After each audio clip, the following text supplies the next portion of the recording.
Ambedkarite party of India के राष्ट्रीय अध्यक्ष विजय मानकर ने शनिवार को झारखंड के खूंटी जिले में एक विशाल चुनावी जनसभा को संबोधित किया। विजय मानकर ने अपने भाषण की शुरुआत बिरसा मुंडा और जयपाल सिंह मुंडा जी को नमन करते हुए की। उन्होंने कहा कि बिरसा मुंडा जी ने जिस उम्र में धिक्कुओं के खिलाफ उलगुलान किया और जयपाल सिंह मुंडा जी ने संविधान सभा में आदिवासियों के अधिकारों को लेकर जो काम किया उसे कभी भी भुलाया नहीं जा सकता है। विजय मानकर ने जनसभा के दौरान 3 बड़ी महत्वपूर्ण बातों पर जोर देते हुए रघुवर सरकार के साथ ही भाजपा को निशाने पर लिया। उन्होंने लोगों से कहा कि जल, जमीन, जंगल और संस्कृति को बचाने के लिए भाजपा को झारखंड में हराना होगा। उन्होंने भाजपा की नीतियों को हमेशा से ही इस देश में संविधान, लोकतंत्र और मानवीय मूल्यों के खिलाफ बताया। साथ ही एपीआई की सरकार बनने पर पत्थलगड़ी आंदोलन में आदिवासियों के ऊपर लगाए गए केसों को तत्काल खत्म करने की बात कही। इसी के साथ ही उन्होंने पत्थलगड़ी आंदोलन को संविधान के दायरे में रहकर करने से किसी को कोई आपत्ति नहीं होने का भी जिक्र किया। विजय मानकर ने इसके अलावा बिरसा मुंडा और जयपाल सिंह मुंडा जी को भारत रत्न देने की मांग करते हुए कहा कि एपीआई इसके लिए निरंतर प्रयास करेगी और जरूरत पड़ी तो देश भर के आदिवासियों को संगठित कर संवैधानिक और लोकतांत्रिक तरीके से इन मांगों को पूरा कराने के लिए उलगुलान का नया मार्ग प्रशस्त करेगी। उन्होंने आदिवासियों के अधिकारों के संदर्भ में सभा को संबोधित करते हुए बताया कि जिस दिन भी झारखंड में एपीआई की सरकार बनेगी, एक ऐसा कानून बनाया जाएगा जिससे कि आदिवासियों को अनुसूचित जनजाति के बजाय मूल निवासी होने का प्रमाण पत्र जारी किया जा सके, ताकि जिन आदिवासियों का वर्ण और जाति से बाहर होने का इतिहास रहा है उसे पूर्णतः साकार किया जा सके। इसी तरह विजय मानकर ने शिक्षा, रोजगार, संपत्ति, स्वास्थ्य, कृषि और युवाओं के कौशल उन्नयन, प्रतिनिधित्व और आरक्षण को लेकर भी अपने विचार रखे। जनसभा से पूर्व एपीआई के राष्ट्रीय अध्यक्ष विजय मानकर का आदिवासी संस्कृति दारोम डांस के साथ स्वागत किया गया। साथ ही सभा के अंत में लोगों ने करीब 1 घंटे तक मानकर जी से व्यक्तिगत मुलाकात करते हुए खूंटी विधानसभा में एपीआई को जिताने के लिए हर संभव प्रयास करने का अभिवचन दिया। इस मौके पर खूंटी विधानसभा प्रत्याशी कल्याण नाग, खिजरी विधानसभा से मदन टूटी और केंद्रीय कार्यकारिणी महासचिव अर्जुन सिंह ठाकुर, प्रदेश अध्यक्ष प्रभुदयाल जोजो सहित अन्य पदाधिकारी मौजूद रहे।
एपीआई जिंदाबाद, अम्बेडकर पार्टी ऑफ इंडिया जिंदाबाद, जिंदाबाद जिंदाबाद, अम्बेडकर पार्टी ऑफ इंडिया राष्ट्रीय अध्यक्ष विजय मानकर जिंदाबाद, जिंदाबाद जिंदाबाद। एपीआई आई है, नए जीवन लाई है, एपीआई आई है, नई नीति लाई है, एपीआई आई है, नई क्रांति लाई है, एपीआई आई है, नई रोशनी लाई है।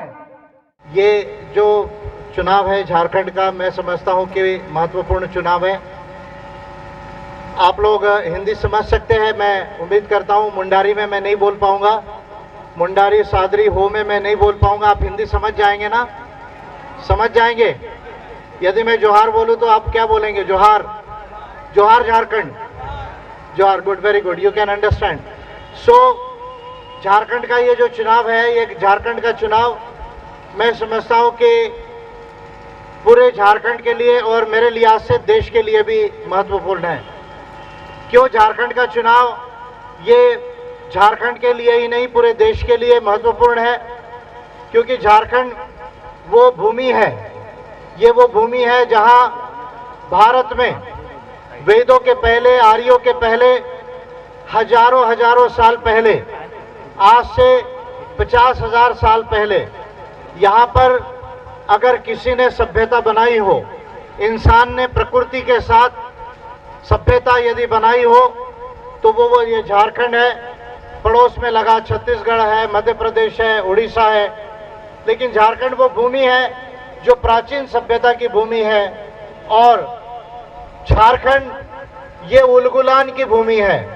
उलगुलान, क्या उलगुलान? उलगुलान यानी जो आदिवासी की संस्कृति और सभ्यता है, आदिवासी का स्वयं शासन है, अपना राज है, जिसको आप मान की मुंडा पद्धति भी कहते हैं या अलग अलग नामों से पूरे झारखंड में कहते हैं। उस संस्कृति पर जो धीकुओं के द्वारा अतिक्रमण हुआ, कौन धीकू? वो धीकू जो आदिवासी की संस्कृति को, आदिवासी की सभ्यता को, जल जमीन जंगल को नहीं मानते, उसको वो लूटना चाहते हैं, उसको वो बर्बाद करना चाहते हैं, वो धीकू होते हैं। तो आप सब जानते हैं कि बिरसा मुंडा जी ने आदिवासियों की संस्कृति और सभ्यता को बचाने के लिए, आदिवासियों की पहचान और आदिवासियों की जो जल जमीन जंगल है उसको बचाने के लिए बिरसा मुंडा जी ने उलगुलान किया था।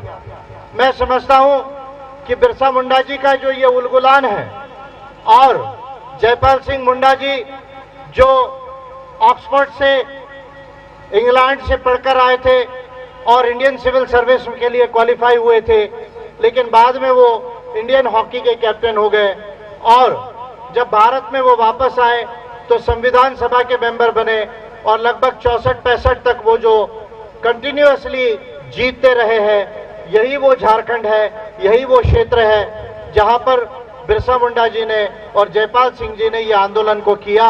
और ये आंदोलन मैं समझता हूं कि एक कॉज के लिए था, एक पर्पस के लिए था, एक मकसद के लिए था।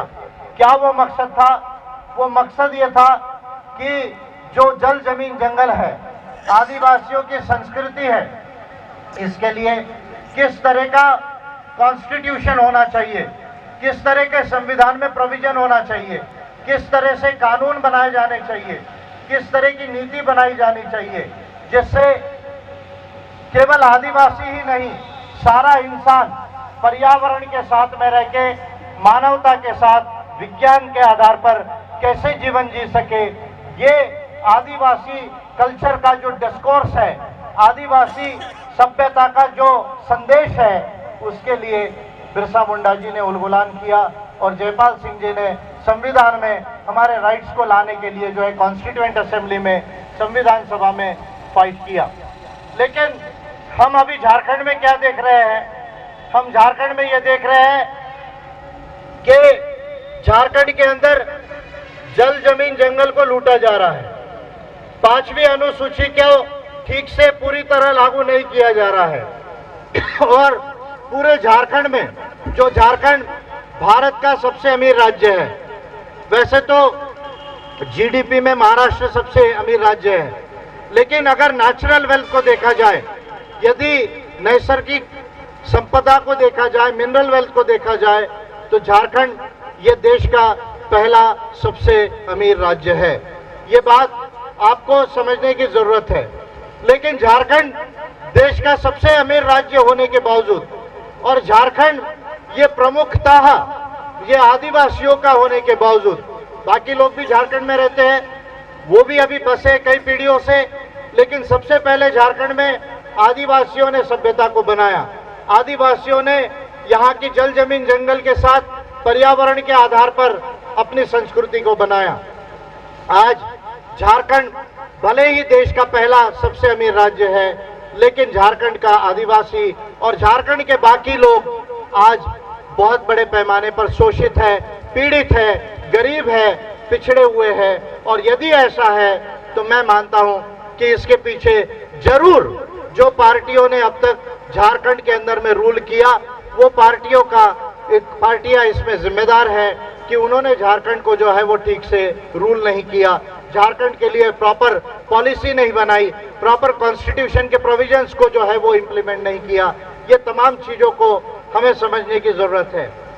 झारखंड में ऐसा कहा जाता है कि 500 से अधिक मेमोरेंडम ऑफ अंडरस्टैंडिंग साइन किया बीजेपी गवर्नमेंट ने, 500 से अधिक एमओयू साइन किया केवल इस बात के लिए कि अंबानी और अडानी की कंपनीज, टाटा और मित्तल की कंपनीज झारखंड में आए और वो ये तमाम खनिज संपदा को निकाल कर लेकर जाए, जो वास्तविकता में सब surface rights and surface rights, जिसको ह्यूमन राइट्स की भाषा में सब सरफेस राइट्स यानी जमीन के नीचे, सरफेस राइट्स यानी जमीन के ऊपर, ये दोनों अधिकार 5वीं अनुसूची में ये आदिवासियों के हैं। ये बात ह्यूमन राइट्स मानता है। ह्यूमन राइट्स का ILO convention 169 and universal declaration of rights of indigenous people 2007, ये दो अंतर्राष्ट्रीय कानून जो हमारे संविधान में अभी नहीं है, वो इन बात को मानते हैं कि आदिवासियों का जमीन के नीचे भी और जमीन के ऊपर भी जो संपत्ति है उसका मालिक ये आदिवासी है। और ऐसा होने के बावजूद हम ये देख रहे हैं कि चाहे झारखंड हो या बाकी आदिवासी क्षेत्र हो 5वीं अनुसूची में, वहां पर आदिवासियों की जमीन को लूटने के लिए, इस खनिज संपदा को लूट कर ले जाने के लिए बीजेपी गवर्नमेंट ने बहुत बड़े पैमाने पर अंबानी, अडानी और टाटा और मित्तल जैसी कंपनीज को ये एमओ साइन करके रखे हुए हैं। लैंड बैंक बनाया हुआ है, जो लैंड आदिवासियों की निसार पत्रक में, जो निसार गांव का जो निसार होती थी, बॉर्डर होती थी, वहां तक जो आदिवासियों का जमीन का जो अधिकार था उसमें से छीन के रघुवीर की गवर्नमेंट ने लैंड बैंक बनाए और ये लैंड बैंक और 5वीं अनुसूची की जो जमीन है उसको देकर टाटा, मित्तल, अंबानी और अडानी की कंपनीज को ये बीजेपी की सरकार जो है ये देना चाहती है। ये पहली बात है, हमको समझने की जरूरत है।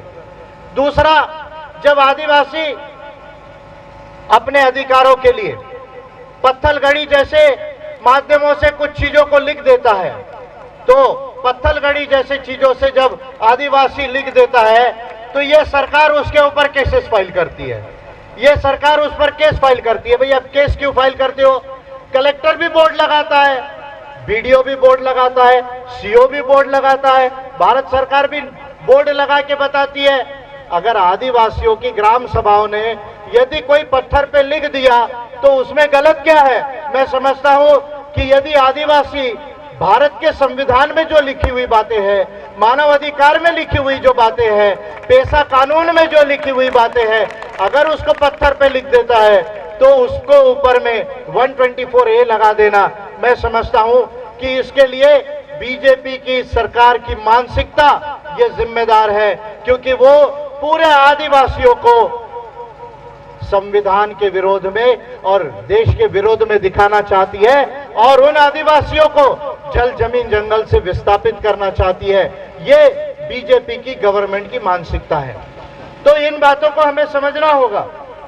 पत्थलगड़ी ठीक है, भारत का संविधान है, पेशा कानून है, मानव अधिकार जो हमने साइन किए वो है, उसकी भाषा कैसी हो, ये एक बात हो सकती है कि उसकी भाषा संविधान और पेशा कानून और मानव अधिकारों से मिलाकर लिखी जाए, लेकिन ग्राम सभा यदि परमिशन लेके ग्राम सभा करके यदि पत्थलगड़ी करती है, उसके लिए केसेस फाइल कर देना, आदिवासियों को जेल में डाल देना, मैं समझता हूं कि बीजेपी की सरकार ने भारत के संविधान के साथ और मानव अधिकारों के साथ और आदिवासियों की सभ्यता के साथ में बहुत बड़ा धोखा किया है और इसका जवाब एपीआई बीजेपी को पूरे छत्तीसगढ़ में देगी। और ये इसका जवाब जो है, हेलो, इसका जवाब एपीआई पूरे छत्तीसगढ़ में बीजेपी को देगी। और पहला काम तो हम बीजेपी को छत्तीसगढ़ में हराएंगे, जैसे महाराष्ट्र में बीजेपी की सरकार गई, अब गोवा में जाने वाली है और कहीं कहीं पर जाएगी। अब बीजेपी का छत्तीसगढ़ से जाने का समय आ गया है। ये काम आपको आने वाले 7 तारीख को करना है। पहला काम करना है कि बीजेपी को झारखंड से भगाना है। किसको भगाना है? बीजेपी को झारखंड से। अगर बीजेपी को झारखंड से नहीं भगाया तो जल, जमीन, जंगल को बचाना मुश्किल हो जाएगा। मेरी बात आप ध्यान में रखिएगा, क्योंकि मैं आपके आगे बहुत दूर से चल के आया हूं। वो इसलिए चल के आया हूं क्योंकि मुझे ये बात समझ रही है और पूरे देश में मैं आदिवासियों के अधिकारों के लिए काम कर रहा हूं, सभी लोगों के लिए काम कर रहा हूं, लेकिन आदिवासियों के लिए विशेषता काम कर रहा हूं। और यदि बीजेपी की सरकार को झारखंड से हराया नहीं गया तो आपकी जल जमीन जंगल को बचाना मुश्किल हो जाएगा। आज मेरी बात को रिकॉर्ड करके रख लीजिए कि मानकर साहब आए थे, मानकर साहब ने ये बात कही, और ये जो बात है, यदि आपने बीजेपी को झारखंड से नहीं हराया तो फिर आपका जल जमीन जंगल बचाना मुश्किल होगा। पहला काम, हम बीजेपी के गवर्नमेंट को यहां जवाब देंगे, झारखंड में जवाब देंगे, और झारखंड में जवाब देकर जो है ये बात को हम डिसाइड कर लेंगे कि अब आगे झारखंड की नीति कैसी चलनी है, पहला काम। दूसरा, एपीआई के जो 25-30 जो उम्मीदवार जो है वो लड़ रहे हैं, जाने दीजिए, उधर मत देखिए, वो मेरे लिए आया है हेलीकॉप्टर, आप उधर मत देखिए, वो हेलीकॉप्टर हमारे लिए आया हुआ है, क्योंकि आज अम्बेडकराइट पार्टी ऑफ इंडिया की सभा है, उसको देखने के लिए कोई नेता उधर से जा रहा है। एक बार काम करो, उधर देखना बंद कर दो। आप लोग अगर अपने आप को संगठित कर लो तो ऐसे 100 हेलीकॉप्टर झारखंड पर उड़ेंगे, लेकिन उस झारखंड के हेलीकॉप्टर में कोई बीजेपी का, कांग्रेस का नेता नहीं बैठेगा, यहाँ का आदिवासी बैठेगा। ये बात जो है आपको समझने की जरूरत है। वो हेलीकॉप्टर को घूमने दो, जितना घूमता है घूमने दो, वो हेलीकॉप्टर घूम के गिरने वाला है, नीचे लैंड होगा, यानी चुनाव में हारने वाला है, उसको घूमने दो। लेकिन इसके बाद यदि हमने अपने आप को संगठित कर लिया तो हम यहाँ पर सरकार बनाएंगे।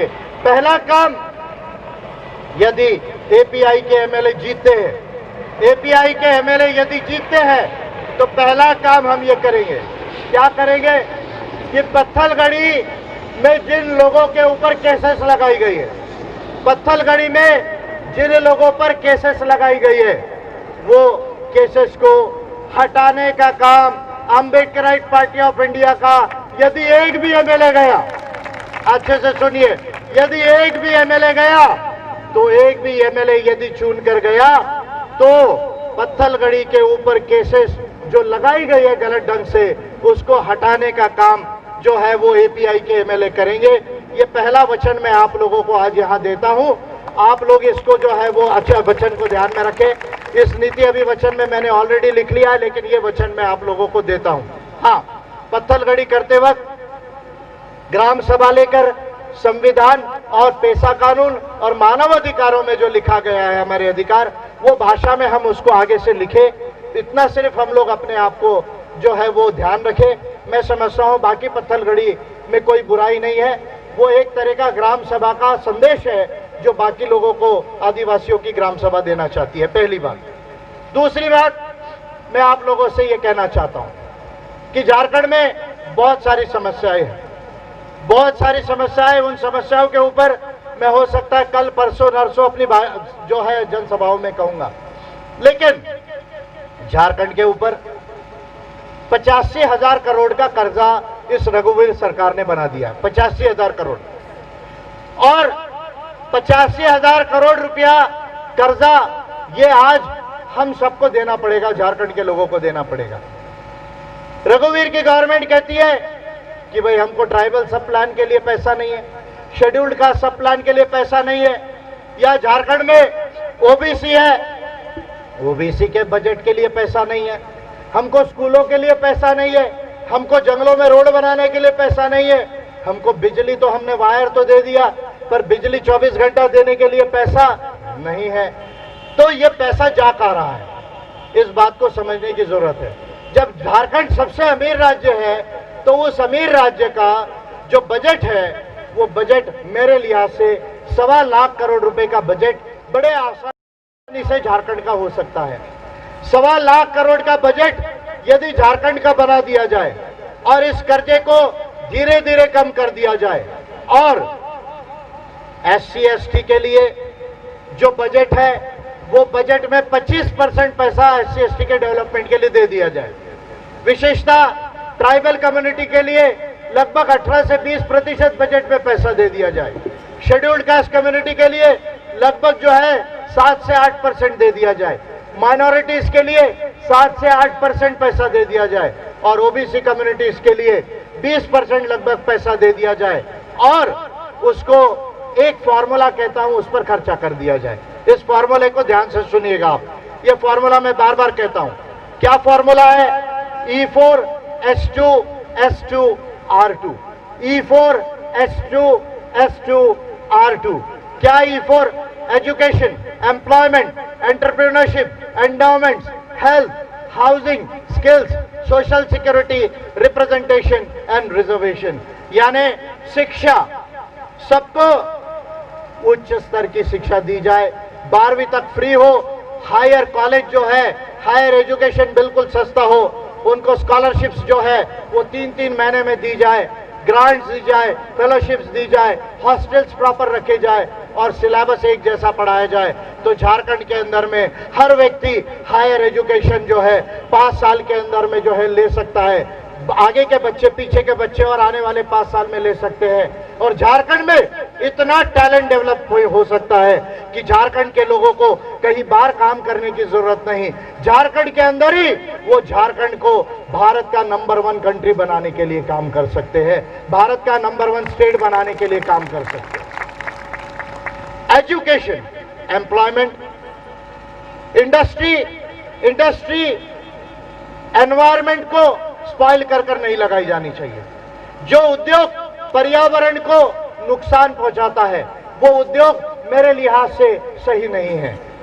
उद्योग पर्यावरण को, चाहे डैम हो, मैंने सुना कई जगह बड़े बड़े डैम बनाए, उसमें आदिवासियों की जमीन को ले लिया, बड़े बड़े डैम बनाए, गांव के जो लोग थे उनकी जमीन को ले लिया। अरे भैया, बड़े गांव को बनाने की जरूरत नहीं है, बड़े डैम बनाने की जरूरत नहीं है। मोदी जी, अभी मोदी जी प्राइम मिनिस्टर थे, रघुवर जी, पता चला है कि रघुवर जी जाते हैं और उन्होंने कहा कि मैं आदिवासी मुक्त झारखंड बनाऊंगा, शायद ऐसा कुछ कह दिया। सही बात है, रघुवर जी ने ऐसा कहा कि मैं झारखंड युक्त नहीं, झारखंड मुक्त, झारखंड आदिवासी मुक्त झारखंड बनाऊंगा। अरे भैया, क्या नशे में बोल रहे थे? मैंने सुना है कि रघुवर जी जो है कभी कभी नशे में कुछ बोल देते हैं। रघुवर जी, मैं आपको एक बात कहना चाहता हूं, आप एक सीएम नहीं, आपका प्रधानमंत्री मोदी भी आ जाए और आपके भागवत जैसे लोग भी यहां आ जाए और 10 पीढ़ी भी आ जाए, तो आपकी 10 आने वाली पीढ़ी बाप दादा से लेकर भी झारखंड को आदिवासी से मुक्त नहीं बना सकती। ये झारखंड जो है, ये 50,000 साल से आदिवासी यहां पर रहा है, उसने अपनी संस्कृति बनाई थी। और आप यदि आदिवासी मुक्त झारखंड बनाने की बात करोगे तो बीजेपी मुक्त झारखंड बन जाएगा, ये बात ध्यान में रखना। बीजेपी मुक्त झारखंड बन जाएगा, ये बात आप ध्यान में रखना। तो पर्यावरण को स्पॉइल करके यदि कोई भी फैक्ट्री, इंडस्ट्री लगती है तो वो ठीक नहीं है। हमारा ये मानना है कि सस्टेनेबल डेवलपमेंट होना चाहिए, इको फ्रेंडली डेवलपमेंट होना चाहिए, ग्रीन टेक्नोलॉजीज होना चाहिए। और ये बात कहने वाला पहला कौन है दुनिया में? आदिवासी है। आदिवासी वो पहला इंसान है, एबोरिजिनल ट्राइब, इंडिजिनस पीपल, वो पहले लोग हैं जिन्होंने सारे इंसानों को सिखाया पर्यावरण के साथ कैसा रहा जाता है, ये पर्यावरण के साथ, प्रकृति के साथ कैसा जिया जाता है, कैसे रहा जाता है, ये सिखाने वाला यदि पहला कोई इंसान है तो वो शहर का इंसान नहीं, वो गांव का इंसान नहीं, वो जंगल का इंसान है, वो आदिवासी है जिसने पर्यावरण, sustainable development, eco friendly technologies, green technologies की बात को समझाया कि हमको पर्यावरण से कैसे जीना है। तो रोजगार हो, रोजगार, कृषि में ज्यादा डेवलपमेंट हो, इंडस्ट्री भी लगे पर्यावरण को बगैर स्पॉइल करके, और वो इंडस्ट्री में 80% रोजगार केवल झारखंड के लोगों को ही दिया जाना चाहिए। उस इंडस्ट्री में 80% रोजगार केवल झारखंड के लोगों को दिया जाना चाहिए, 20% केवल बाहर के लोगों को दिया जाना चाहिए। और उसके आगे एंटरप्रेन्योरशिप, मैं कई बार बोलता रहा कि ट्राइबल्स बहुत अच्छे हैं, ट्राइबल्स दुनिया के, भारत के बहुत अच्छे हैं, लेकिन entrepreneurship, science and technology, industries को डेवलप करने का काम ट्राइबल लोगों को करना होगा। ये बात मैं कई बार कहते रहा। अगर ये बजट का प्रॉपर इन्वेस्टमेंट अगर एंटरप्रेन्योरशिप पर, इंडस्ट्रीज पर किया जाए तो ट्राइबल्स का, शेड्यूल्ड कास्ट का, ओबीसीज का, माइनॉरिटीज का, सबकी इंडस्ट्रीज डेवलप हो सकती है। एंडोमेंट, आज मैं ज्यादा नहीं कहूंगा, लेकिन एंडोमेंट यानी जितना जल जमीन जंगल है उसका अधिकार ये 5th शेड्यूल में आदिवासियों का है। और इस पर मैं पहले भी कहते आया हूं कि यदि सरकार को ये जमीन चाहिए, किसी भी चीज के लिए सरकार को जमीन चाहिए, तो बगैर ग्राम सभा के ये जमीन वो नहीं ले सकती। पेशा कानून के तहत ये क्लियर लिखा है कि आदिवासियों की ग्राम सभा ये निर्णय करेगी कि वो जमीन देना है या जमीन नहीं देना है। इसका निर्णय ग्राम सभा करेगी।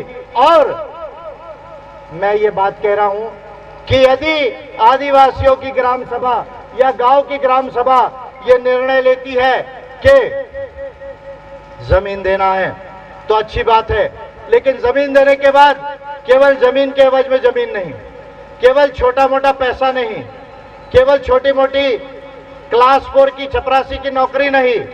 मैं बार बार कहता आया हूं कि यदि वो जमीन ग्राम सभा देने का निर्णय लेती है तो फिर उस प्रोजेक्ट में 25% का लगभग शेयर होल्डर ये आदिवासी को बनाया जाना चाहिए, ये गांव के लोगों को बनाया जाना चाहिए, ताकि जिनकी जमीन गई, जिनके जमीन के नीचे से प्रॉफिट कमाया जा रहा है, उस कंपनी का वो मालिक बने, उस शेयर होल्डिंग में जो है वो मालिक बने। ये काम करने की जरूरत है। और जितने गांव के लोग हैं जो भूमिहीन है, जो हो सकता आदिवासी ना हो, आदिवासी तो है तो जंगलों में उनको जमीन मिलेगी वन अधिकार अधिनियम 2006 में, लेकिन जंगल के बाहर जो गांव है वहां यदि कोई भूमिहीन लोग हैं तो उनको एपीआई की सरकार यदि बनती है तो 5 एकड़ जमीन हम उनको खेती के लिए देंगे। एपीआई की गवर्नमेंट 5 एकड़ जमीन उनको देंगे। और झारखंड में बहुत जमीन है, सिर्फ आदिवासियों की जमीन नहीं ली जाएगी। आदिवासियों की जमीन के अलावा जो जमीन अवेलेबल है गवर्नमेंट की, जो लैंड बैंक में ली गई है, वो लैंड बैंक को एपीआई खाली करेगी। वो लैंड बैंक को एपीआई खाली करेगी। जो जमीन लैंड बैंक में रघुवर गवर्नमेंट ने चिन्हांकित करके रखी हुई है, वो बैंक से हम जो है वो जो भूमिहीन लोग हैं उनको ये जमीन देंगे। और अगर सारे झारखंड के भूमिहीन लोगों को यदि जमीन दी जाती है तो कोई झारखंड का आदमी जो है काम करने कहीं बंगाल में, महाराष्ट्र में या कहीं दिल्ली में नहीं जाएगा, वो अपनी खेती करेगा, वहां छोटा मोटा बिजनेस करेगा और झारखंड जो है वो समृद्ध हो जाएगा। ये बात जो है वो हमको समझने की जरूरत है। E4, S2, हेल्थ, हाउसिंग, सबको जो है वो स्वास्थ्य की सेवा होनी चाहिए, फ्री होना चाहिए या बिल्कुल चीप होना चाहिए। हाउसिंग, सबको घर होना चाहिए। जंगलों में जो घर पुराने हो गए हैं उनको सुधारने के लिए एपीआई की सरकार 70,000 रुपया हर गांव के उस घर को देगी जिसका घर बहुत पुराना हो गया है, गिरने के तरफ जा रहा है। वो गांव के जंगलों के घरों के लोगों को 70,000 रुपया हम गांव के घर को सुधारने के लिए देंगे। जिनके पास घर नहीं है उनको घर बना कर देंगे, जिनके पास जमीन नहीं है उनको जमीन देंगे। किसानों को 200 यूनिट तक बिजली माफ करेंगे, 200 यूनिट तक बिजली माफ करेंगे। कर्जा पूरा माफ करेंगे।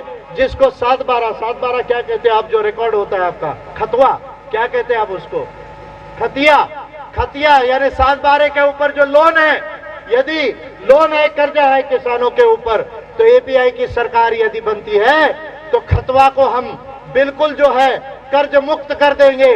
झारखंड का एक भी किसान जो है उसके ऊपर जो है वो कर्जा नहीं रहेगा। ये बात को समझने की जरूरत है। S2 skills, social security, skills particularly युवाओं के लिए मैं कहना चाहता हूं कि आप एजुकेशन ले रहे हैं लेकिन एजुकेशन अपने आप में पर्याप्त नहीं। आपको कोई ना कोई टेक्नोलॉजी का स्किल आना चाहिए, चाहे कंप्यूटर हो, चाहे मशीनरी हो या और भी कोई स्किल है वो आना चाहिए। वो स्किल डेवलपमेंट हम झारखंड के अंदर करेंगे। सोशल सिक्योरिटी यानी हर एक व्यक्ति को प्रोविडेंट फंड, पेंशन और हेल्थ इंश्योरेंस ये झारखंड में देंगे। और रिप्रेजेंटेशन, झारखंड के तमाम लोगों को झारखंड की जितनी संस्थाएं हैं उसमें प्रतिनिधित्व होगा। और SC/ST का रिजर्वेशन हम बढ़ाकर जो है जितना % है उसके बराबर जो है SC/ST का रिजर्वेशन करेंगे। और ओबीसी का रिजर्वेशन जो झारखंड के अंदर में 40% तक करेंगे। और यदि आरक्षण 50% से भी बढ़ता है तो इसमें हमको डरने की जरूरत नहीं। एक विशेष कानून बनाकर हम डेटा सर्वे बनाकर ये आरक्षण को झारखंड में बढ़ाएंगे ताकि सुप्रीम कोर्ट में भी अगर उसको चैलेंज किया जाए तो सुप्रीम कोर्ट ऑफ इंडिया भी उसको खारिज नहीं कर पाएगा। इस तरह के कानून बनाकर हम रिजर्वेशन को झारखंड के अंदर बढ़ाएंगे और जितनी प्राइवेट कंपनी है उन प्राइवेट कंपनियों के अंदर एसटी को, ट्राइबल्स को, शेड्यूल्ड कास्ट को, ओबीसीज को, माइनॉरिटीज को और गांव के लोगों को रिजर्वेशन होगा, अफर्मेटिव एक्शन होगा। ये हमारी रिजर्वेशन की पॉलिसी होगी और मुझे ये लगता है कि ऐसी रिजर्वेशन की पॉलिसी यदि लागू कर दी जाए तो झारखंड में एससी, एसटी, ओबीसी और माइनॉरिटी के लोग जो है वो सब जॉब में आ जाएंगे, सब एम्प्लॉयमेंट में आएंगे। केवल गवर्नमेंट सेक्टर में ही नहीं, वो प्राइवेट सेक्टर में भी जो है वो एम्प्लॉयमेंट में आ सकते हैं। ये E4, S2, S2, R2 ये बजट को बनाकर इस पर हम खर्चा करेंगे। झारखंड के अंदर में सारे लोगों का डेवलपमेंट हो जाएगा और आदिवासियों को 25% का शेयर होल्डर बनाने की हम शुरुआत करेंगे। लेकिन मैं आपको इसके लिए एक बात कहना चाहता हूं। मैं पूरे देश में घूमता हूं और अम्बेडकराइट पार्टी ऑफ इंडिया में बहुत सारे ट्राइबल लोग हैं और इसकी मुझे खुशी है कि एपीआई में बहुत सारे ट्राइबल लोग पूरे देश में हैं और मैं बड़ा अपनापन महसूस करता हूं जब ट्राइबल लोग एपीआई में आते हैं। मैं उनको टिकट देता हूं, उनको गाइड करता हूं, मुझे बड़ा स्वाभिमान होता है, बड़ा अभिमान होता है। वैसे तो एपीआई सारे भारत के लोगों की पार्टी है लेकिन आदिवासी लोग, ट्राइबल लोग इसमें ज्यादा है। मैं ट्राइबल्स को हरदम कहता हूं, सर वो कहते हैं कि हमारा पूरा जल जमीन जंगल का जो अधिकार है, हमारा जो स्वयं शासन है वो पूरा क्यों नहीं होता है। मैं उनसे कहता हूं यदि ये काम करना है तो हमें एक बड़ा काम करना होगा। क्या बड़ा काम करना होगा? हमें भारत के संविधान को संशोधन करने की जरूरत है। प्रोग्रेसिव यानी सकारात्मक संशोधन, प्रोग्रेसिव अमेंडमेंट करने की जरूरत है। क्यों प्रोग्रेसिव अमेंडमेंट करने की जरूरत है? ध्यान से सुनिए, क्योंकि मैं भारत का पहला लीडर हूं। जयपाल सिंह जी के बाद, जयपाल सिंह मरांग भूम के जयपाल सिंह जी ये ग्रेट लीडर थे आदिवासियों के, जिनके वजह से आदिवासियों के पहले पीढ़ी के इंडिजिनस राइट्स संविधान में सिक्योर्ड हुए। यदि जयपाल सिंह नहीं होते, यदि उनके साथ ठक्कर बाबा और बरडोली नहीं होते तो शायद 5वीं अनुसूची, 6वीं अनुसूची में जो अधिकार आदिवासियों के सुरक्षित हुए शायद वो सुरक्षित होने में दिक्कत होती थी। लेकिन जयपाल सिंह जी बार बार ये बात को कहते रहे कि आदिवासियों को एबोरिजिनल ट्राइब लिखना चाहिए, संविधान में एबोरिजिनल ट्राइब लिखना चाहिए, हिंदी में आदिवासी लिखना चाहिए। ये बात जयपाल सिंह जी की सेंट्रल आर्ग्यूमेंट था और मैं समझता हूं कि जयपाल सिंह जी करेक्ट थे।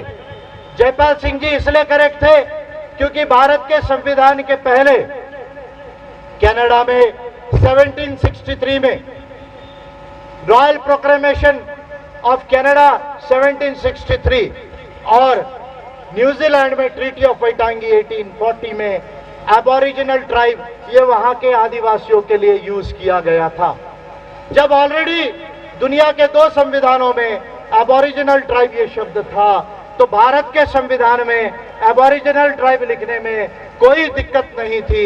लेकिन एक लीडर के नासमझी के वजह से, मैं उनका नाम नहीं लेना चाहूंगा, आज वो बोलने का समय नहीं है, ये बात भारत के संविधान में नहीं आ सकी और आज आदिवासी जो संविधान में लिखना था आज उसको अनुसूचित जनजाति लिखा जा रहा है, अनुसूचित जनजाति लिखा जा रहा है, जो जनजाति जाति है ही नहीं। Tribes are not caste, they are the ethnic groups. Tribes are not caste, they are the ethnic groups. जो जाति थे ही नहीं, जो हरदम वर्ण और जाति व्यवस्था के बाहर रहे, उनको आज जनजाति कहा जा रहा है, उनको जनजाति की सर्टिफिकेट दी जा रही है। तो मैं समझता हूं कि यह गलत है, ये देश के आदिवासियों के साथ फ्रॉड है, ये कॉन्स्टिट्यूशनल फ्रॉड है जो आदिवासियों के साथ हुआ है। अगर मेरी सरकार, एपीआई की सरकार, हमारी सरकार यदि झारखंड में बनती है तो अनुसूचित जनजाति का सर्टिफिकेट हम नहीं देंगे। हम कौन सा सर्टिफिकेट देंगे? एबोरिजिनल ट्राइब्स सर्टिफिकेट, मूल निवासियों का सर्टिफिकेट। नया लॉ बनाकर हम आदिवासियों को सर्टिफिकेट देंगे। जिनकी जाति है उनके लिए जाति का सर्टिफिकेट रहे, जो कभी जाति में नहीं थे उनको जाति का सर्टिफिकेट देने की जरूरत नहीं, उनको मूल निवासियों का सर्टिफिकेट देने का हम जो है वो प्रोविजन करेंगे, बाय लॉ करेंगे। ये मैं बात बता रहा हूं। दूसरी बात, जयपाल सिंह जी ने जो कहा था कि एबोरिजिनल ट्राइब होना चाहिए, वो एबोरिजिनल ट्राइब संविधान में लाने के लिए और इसके साथ जो 169th ILO कन्वेंशन है, ये बात आपको बीजेपी नहीं बताएगी, कांग्रेस नहीं बताएगी। और मुझे बड़ा दुख होता है जब जेएमएम भी ये बात नहीं करती, मुझे बड़ा दुख होता है जब जेवीएम भी ये बात नहीं करती, मुझे बड़ा दुख होता है जब झारखंड पार्टी के 2-4 सीट लड़ने वाले लोग भी ये बात नहीं करते। मैं भारत का पहला लीडर हूं जिसने केवल ये बात नहीं की, केवल ये बात नहीं की, मैंने भारत की संसद को बिल बनाकर दिया।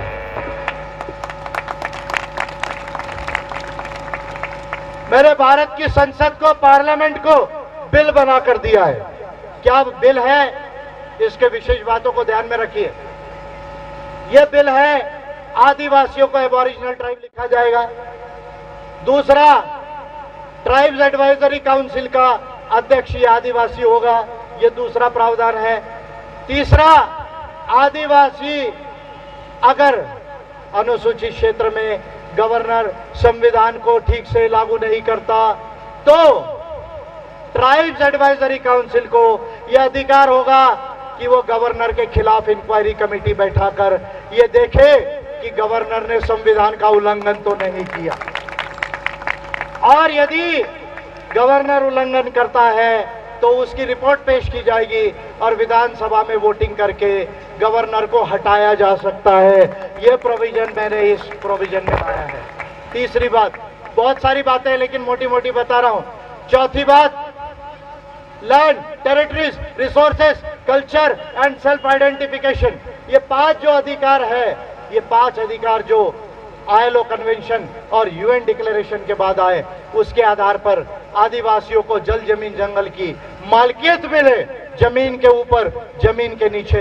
ये दोनों बात जो है वो मैंने जो है वो इसमें प्रोवाइड किया है और ये काम करने वाला मैं भारत का पहला लीडर हूं। तो मैं ये चाहता हूं कि यदि जल जमीन जंगल बचाना है, आदिवासी संस्कृति के आधार पर आदिवासी राज को लाना है, जो बिरसा मुंडा जी का सपना था, जो जयपाल सिंह जी का सपना था, तो हमें API के कैंडिडेट्स को लोकसभा में जिताकर भेजना होगा। कहां जिताकर भेजना होगा? अच्छे से सुनिए, जम से बोलिए, कहां जिताकर भेजना होगा? दिल्ली में। कहां भेजना होगा?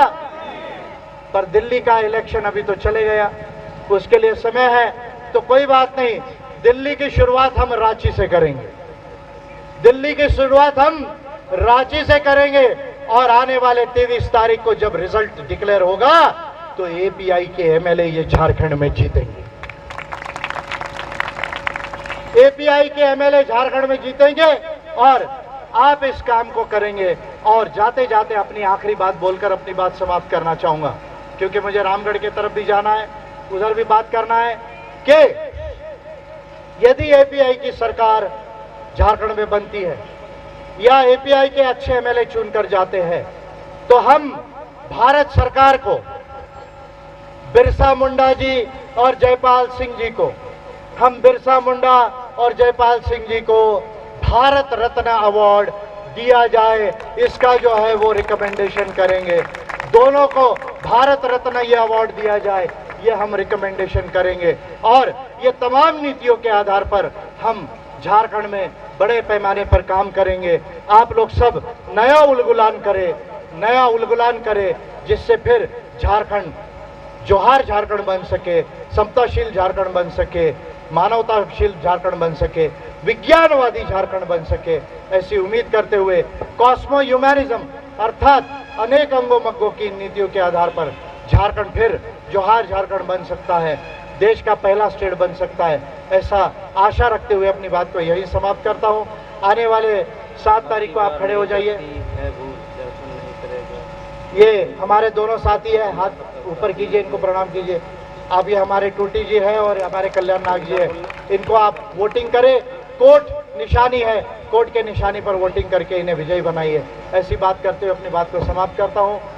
जोहार, जय सेवा, मोद वेड़ची भारत, मोद वेड़ची गुणवान।